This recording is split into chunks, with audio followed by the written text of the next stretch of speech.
Good day, everyone. My topic is all about the medieval concept of spiritual education. My name is Yvonne Rose B. Paulis, your researcher and presenter. Stay tuned. Presenting to you the one of the most famous manuscript during the Middle Ages, the Book of Kells. It is called the Book of Kells because it comes from the monastery of Kells. It is also an illuminated manuscript or an elaborately decorated and illustrated Bible made from vellum or calfskin and painstakingly painted by hand. It contains the four Gospels in Latin. It is also intermixed with readings from the earlier Old Latin translation written by Saint Jerome. Why is the Book of Kells so famous? The first image depicts the intricacy of the illustrations. As you can see in the second picture, the detail of the illustrations and the majesty of the illustrations on the third image. Let us now delve in the medieval concept on spiritual education brought to us by the Book of Kells. The manuscript is first and foremost a book of the Gospels. Its clever use of symbolism tells the story of Christianity, namely through decorative illustrations.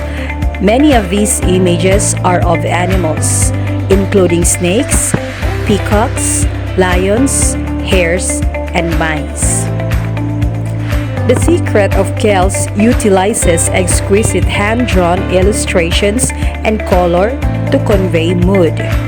The viewer is left with the understanding that with the help of friendship and a little magic, nature and love can triumph over darkness and war. The most representative piece of Celtic and Irish art is the Book of Kells. It becomes such symbol and so part of the Irish culture that it even appears on the Irish currency.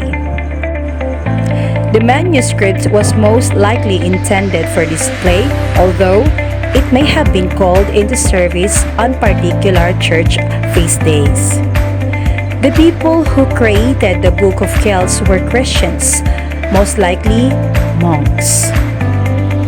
The Christian Bible is like a library of books written by different people telling the story of the relationship between God and humans from the very beginning. Let us now know the association to the societal and historical context of the Middle Ages by the manuscript or the Book of Kells. Kells Abbey was pillaged by Vikings many times at the beginning of the 19th century, and how the book survived is not known. The earliest historical reference to the book, however, and indeed to the book's presence at Kells, can be found in the 107 entry in the Annals of Ulster.